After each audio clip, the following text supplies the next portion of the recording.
parang kailangan it's either you are pro-government or anti-government. Hindi ganun eh. Kung ipipilit nating pro-government and anti-government, wala tayong pinagkaiba sa pagiging panatiko. Hindi tayo panatiko. Pinaliwanag ko nga doon, hindi tayo panatiko. Tayo po ay nagkokomento ayon sa issue. Ginawa ng isang tao kung tama ba o mali.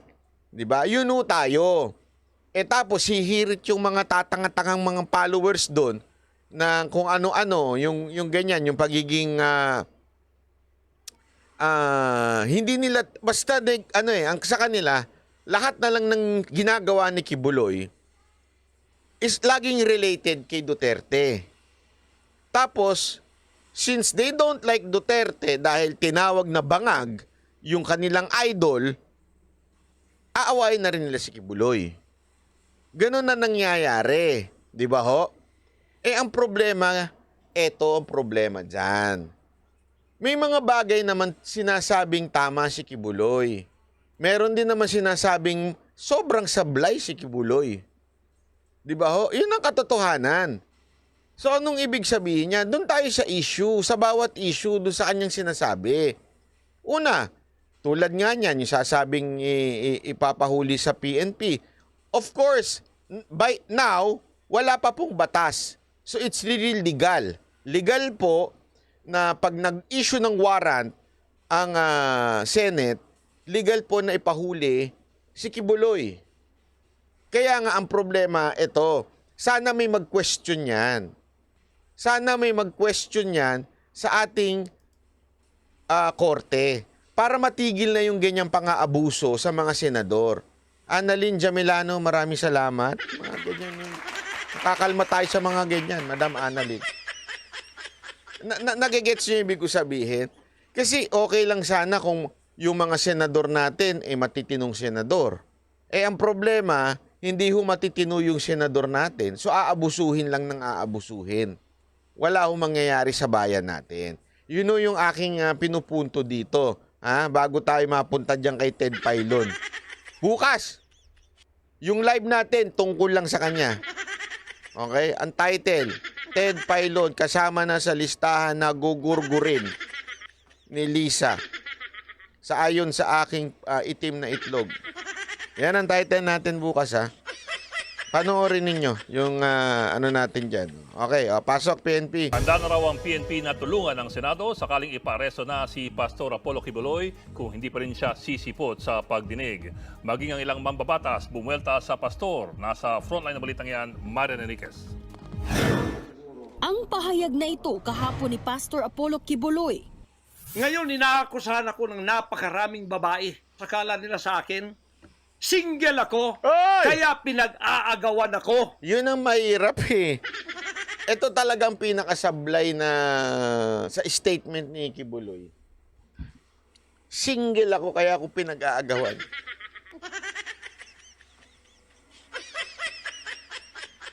Pero ito honestly, ako nararamdaman ko yan. Kasi kung may jowa ako, siguro kung meron akong hindi ako pinag-aagawan.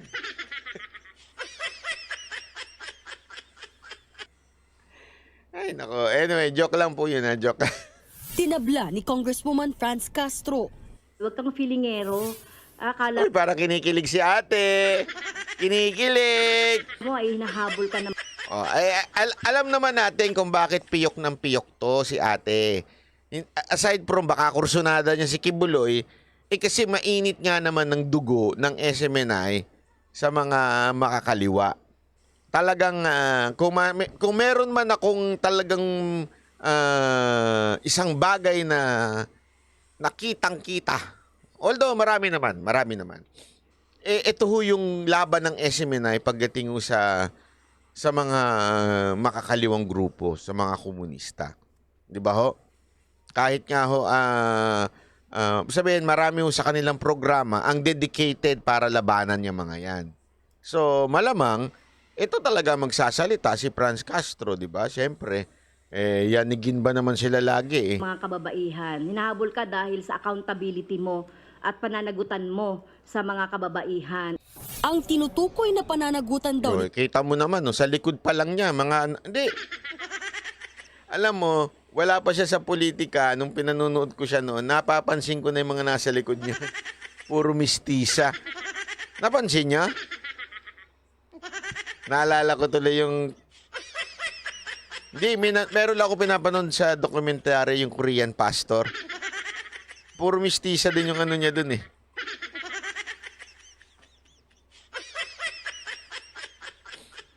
So dito rin, puro mistisang mga foreigner ang mga ano niya sa likod. Oh. Tingnan nyo. Kibuloy ay ang mga akusasyon ng pangahalay umano sa mga babaeng miyembro ng Kingdom of Jesus Christ. Inakusahan din siyang nanak. Pogi siguro sa personal to si Kibuloy, no? Na. Hindi, feeling ko lang naman. Kasi minsan kasi may mga ano eh, yung nakikita mo sa TV, hindi gaano kagwapo. Pero pag nakita mo sa personal, napakalakas ng dating. Feeling ko Feeling ko pogi talaga to si Kibuloy eh. Walang kwenta na yung mga opinion natin eh, no? Kasi huwag nyo nandali sa ganyang usapan. Kaya tuloy nagiging walang kwenta yung opinion kasi walang kwenta yung pinag-uusapan eh. Kung wala namang ganyan topic.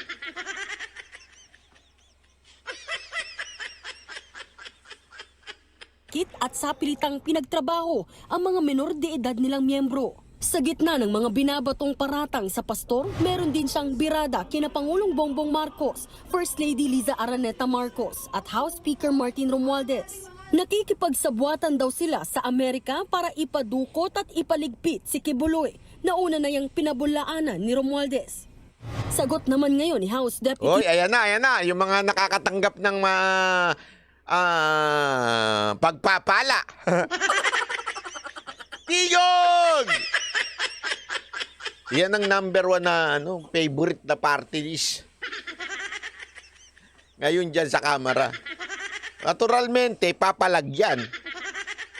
Pag natanggal si speaker, sayang ang pagpapala nitong tingog party list na to. Mantakin mo, pagpalain ka talaga eh. Lahat ng ayuda project ng DSWD, nandun ang pangalang tingog. Di ba? Tingog. Ano ba ibig sabihin ng tingog sa Tagalog?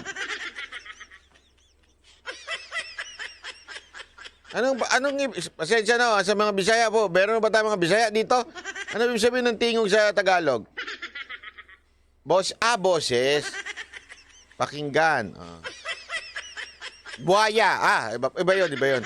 Boses. Tingog. Hindi ba pwedeng palitan na lang ng hindot? Ano ibig sabihin ng hindot? Sorry, hindi ko alam eh. Pagpasensyahan nyo na kung pangit Kasi katunog naman eh. Tingog, hindot. Ano ibig sabihin ng hindot?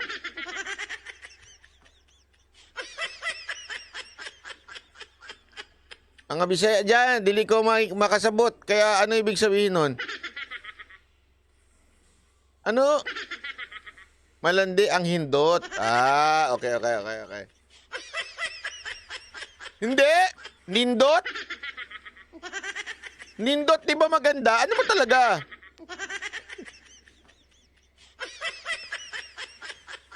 Nindot?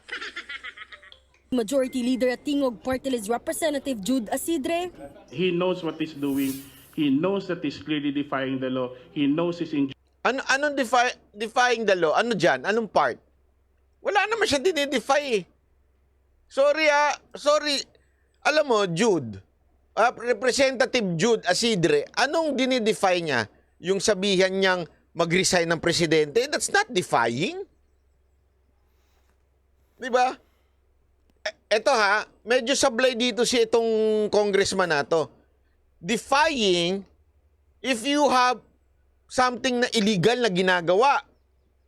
So far, as of today, there is no warrant. So far, as of today, wala naman siyang tinatakbuhan. Sa Pilipinas ang usapan kasi doon kay Mark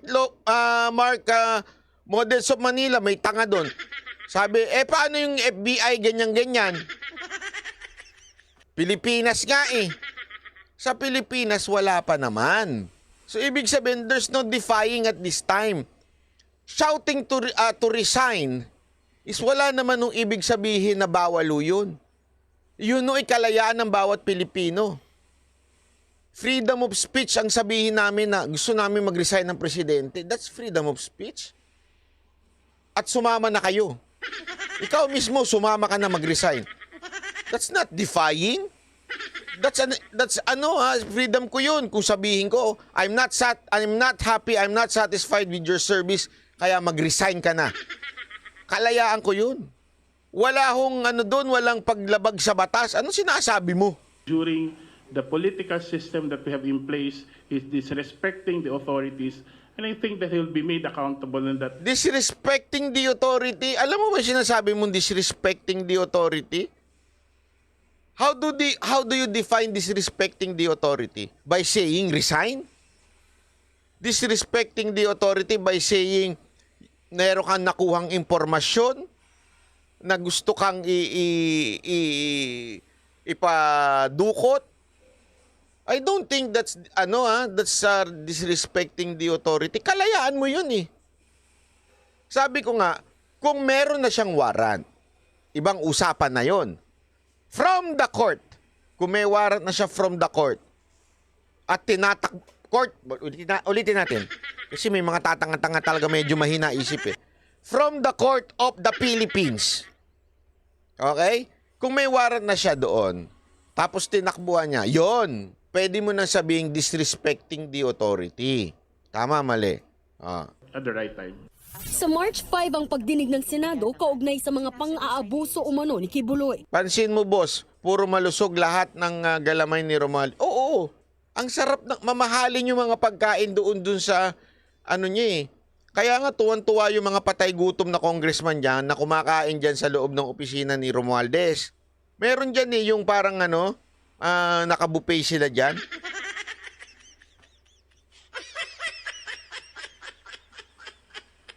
O, sabi nito, disrespecting the authority means he is not complying with the Senate hearing.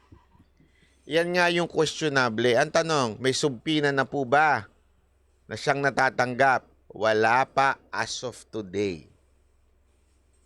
As of today. Wala pa yung subpina. Pinatatawag lang siya, pero wala pa yung warrant or subpina. So, hindi ho masasabing disrespecting the authority. Kung meron na, ibang usapan na yon. Kung meron na. Okay? Eh wala.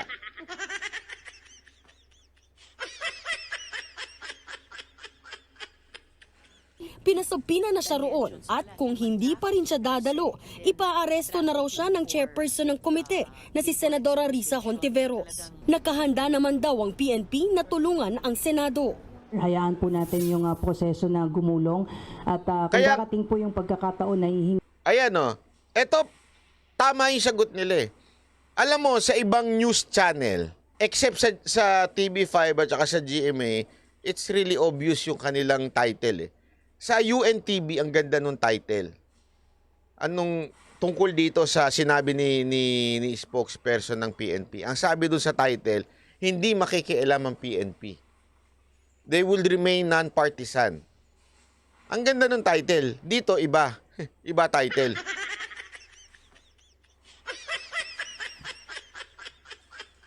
Which is totoo. Sabi naman niya, as of now, since wala tayong magagawa. They follow the law. In other words, they execute the law. Wala pang batas ngayon na pinapa-aresto si Kibuloy.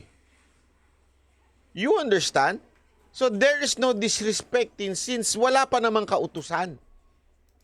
Pag may utos na yan, ibang usapan na yan. Hingin po yung assistance po ng PNP, then the PNP will and ready to provide one. Oh. So ngayon wala pa naman, pero pagka nagkaroon daw, they are ready to follow and provide assistance from the PNP. But as of now, kasi it's all talkish eh. Puro daldal eh. Na kesyo ganito, papawar. Asa na nga? Where? Ilabas nyo. Pag lumabas, ayan. Mag-iiba na kwento. Nanatili namang tikom ang bibig ng mga Duterte sa mga sinabi ni Kibuloy. Matatandaang iniuugnay sa pastor sina dating Pangulong Rodrigo Duterte at Vice President Sara Duterte. Saan ba manggagaling ang warrant of arrest? Pwedeng sa Senate. Although, kaya nga kanina sinasabi kong paulit-ulit, they can question it sa court. Kasi nga, dahil nga sa separation of power of the judiciary and the legislative, pwedeng gumawa ito ng batas at ipatupad sa executive. Pwede siyang gumanon. Usap. Ngayon, anong habol mo? Ikaw bilang ordinary citizen, pwede ka ngayon humingi ng tulong sa korte. And remember, the Supreme Court is the supreme. You understand? Sila ho ang may final decision sa lahat ng batas sa Pilipinas. Supreme Court. Kaya nga ho sila tinawag na Supreme. Diba? Sila ho ang kataas-taasang korte. So pwede yung tumakbo. At sabihin, sandali, that's an illegal. Ngayon, magdidesisyon ng korte. Yun ho ang, or, kung merong nagsampa ng kaso at nakakuha ng probable cause, pwede na ngayon mag-issue ng warrant ang korte. Kaya lang as of now nga, wala pa po. Yun ang malinaw dyan. So, wala pa po yun. Okay?